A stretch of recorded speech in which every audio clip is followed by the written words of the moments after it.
안녕하세요. 오늘 함께 살펴볼 지문은 건축에 대한 이야기입니다. 혹시 어떤 건물에 들어갔을 때 굳이 표지판을 보지 않아도 어디로 가야 할지 자연스럽게 알게 된 경험이 있나요? 이 글은 바로 그 지점, 건축이 어떻게 보이지 않는 손처럼 우리의 행동을 이끄는지에 대해 탐구합니다. 건축을 공간적 안무라는 멋진 비유로 설명하고 있죠. 지문 전체의 흐름을 먼저 잡아볼게요. 글은 크게 세 부분으로 나뉩니다. 첫 부분에서는 건축을 공간적 안무라고 정의하며 글의 주제를 던져줍니다.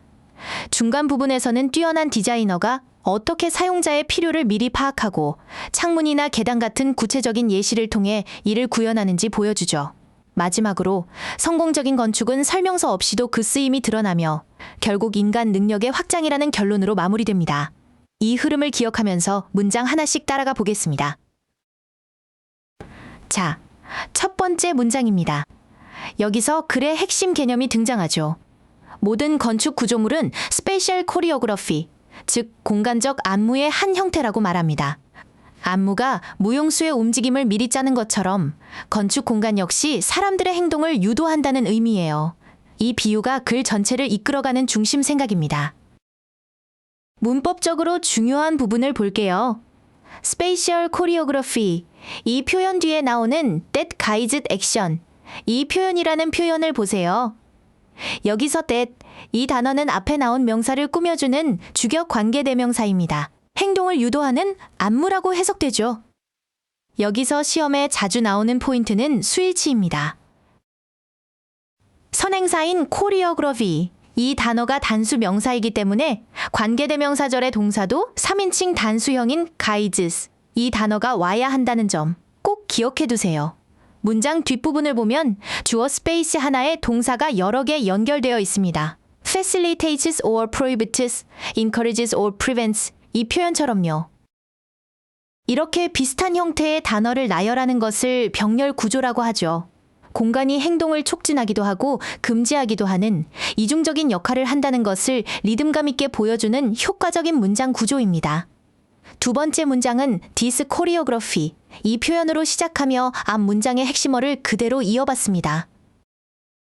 이 안무는 사람들의 움직임 같은 외적인 행동 패턴을 미리 결정할 뿐만 아니라 but 뒤를 보면 더 나아가죠. It also guides, 즉 경험, 인식, 감정 같은 내면적인 부분까지도 이끈다고 설명합니다. 건축의 영향력이 생각보다 훨씬 깊고 넓다는 것을 보여주네요. 여기서 간단하지만 중요한 문법 포인트 하나 짚고 갈게요. but, 이 접속사 뒤에 나오는 that, 이 명사가 무엇을 가리킬까요? 네, 바로 앞에서 말한 this choreography, 이 표현입니다. 이렇게 대명사가 무엇을 지칭하는지 정확히 파악해야 글의 흐름을 놓치지 않고 따라갈 수 있습니다. 그렇다면 이런 공간적 안무는 어떻게 만들어질까요? 세 번째 문장이 그 답을 줍니다. A sensitive and empathic designer, 즉 민감하고 공감 능력이 뛰어난 디자이너가 등장합니다. 이 디자이너는 인간의 행동과 욕구를 intuits, 즉 직관적으로 파악한다고 해요. 논리적 분석을 넘어서는 통찰력이 필요하다는 거죠. 그리고 이 디자이너의 직관적인 설계, 즉 intuitive architectural scripting, 이 표현은 실제 사용자의 본능적인 필요와 resonates with 한다고 말합니다. resonates with, 이 표현은 공명하다, 잘 들어맞다는 뜻이에요. 마치 소리가 울려 퍼지듯 좋은 디자인은 사용자의 마음과 필요에 정확히 부합한다는 아름다운 표현입니다. 네 번째 문장은 디자이너의 직관이 어떻게 작동하는지 구체적인 예시를 들어 설명합니다. 디자이너는 미래의 거주자를 대신해서 아직 존재하지도 않는 집을 상상 속에서 미리 살아보고 사용해보고 느껴본다는 것이죠. 철저히 사용자 중심적인 공감의 과정입니다. 문장 맨 앞에 while designing a house, 이 표현이 보이죠?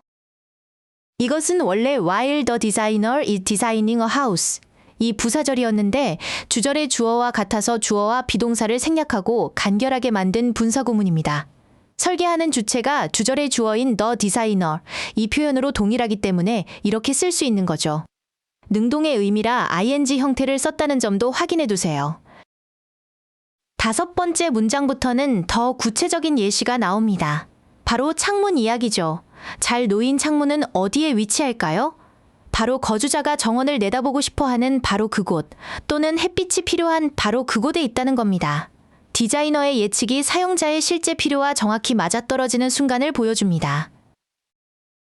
이 문장의 핵심 문법은 관계, where, 이 부사입니다. where, 이 단어는 장소를 나타내는 부사절을 이끌죠. 중요한 특징은 where, 이 단어 뒤에는 주어와 동사를 갖춘 완전한 문장이 온다는 점입니다. The occupant wishes to look out, 이 표현이나 daylight is needed, 이 표현처럼요. 창문이 위치한 바로 그곳이 어떤 곳인지를 구체적으로 설명해주는 역할을 합니다. 또 하나 주목할 점은 수동태입니다. 창문은 스스로 위치하는 게 아니라 사람에 의해 위치되는 것이죠. 그래서 is located, 이 표현이라는 수동태를 썼습니다. 마찬가지로 햇빛도 필요해지는 대상이므로 is needed, 이 표현이라고 표현했고요. 주어가 동작을 하는지, 당하는지를 파악하는 것은 정확한 해석의 기본입니다. 6번째 문장은 계단을 예로 들어 앞문장의 논리를 반복하고 강화합니다. 계단 역시 거주자가 위층이나 아래층으로 가고 싶어하는 바로 그곳에 위치한다는 거죠.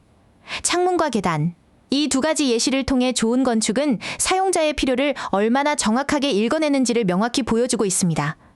이제 글이 마무리 단계로 접어듭니다. 7번째 문장은 결론을 향한 다리 역할을 하죠. 성공적인 건축은 사용을 위한 설명서나 표지판이 필요 없다고 말합니다. 왜 그럴까요?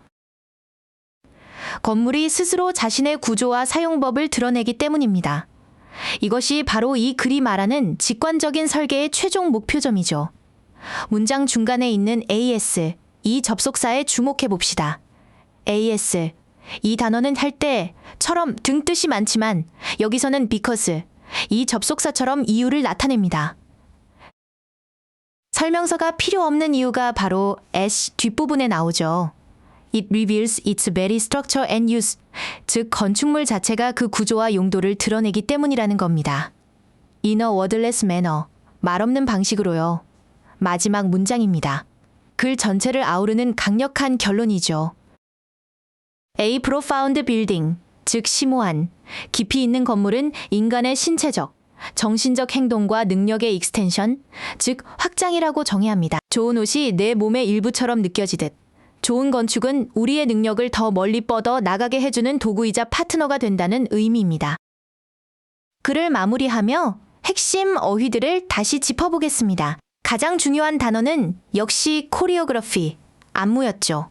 건축을 정적인 구조물이 아니라 동적인 역할로 보게 하는 핵심 비유였습니다. 그리고 디자이너의 능력을 설명한 인투이츠, 직관하다라는 동사도 중요합니다. 이성적 분석을 넘어선 공감과 통찰의 과정을 이 한 단어가 보여주었죠. 또한 좋은 디자인이 사용자의 필요와 딱 들어맞는 상태를 표현한 resonate with, 공명하다라는 표현도 기억해두면 좋습니다. 마지막으로 글의 결론을 압축했던 단어, extension, 확장입니다. 건축이 단순히 비바람을 막아주는 공간을 넘어 우리 인간의 능력을 확장시켜주는 존재라는 심오한 의미를 담고 있었죠. 오늘 우리는 건축이 어떻게 사용자의 행동을 이끄는 공간적 안무가 되는지 살펴보았습니다. 훌륭한 디자이너의 직관과 공감을 통해 만들어진 공간은 별다른 설명 없이도 우리를 자연스럽게 이끌고 결국 우리 능력의 확장이 된다는 것이 이 글의 핵심 메시지였습니다. 오늘 배운 내용과 핵심 어휘들을 다시 한번 떠올리며 지문을 복습해 보시기 바랍니다. 수고 많으셨습니다.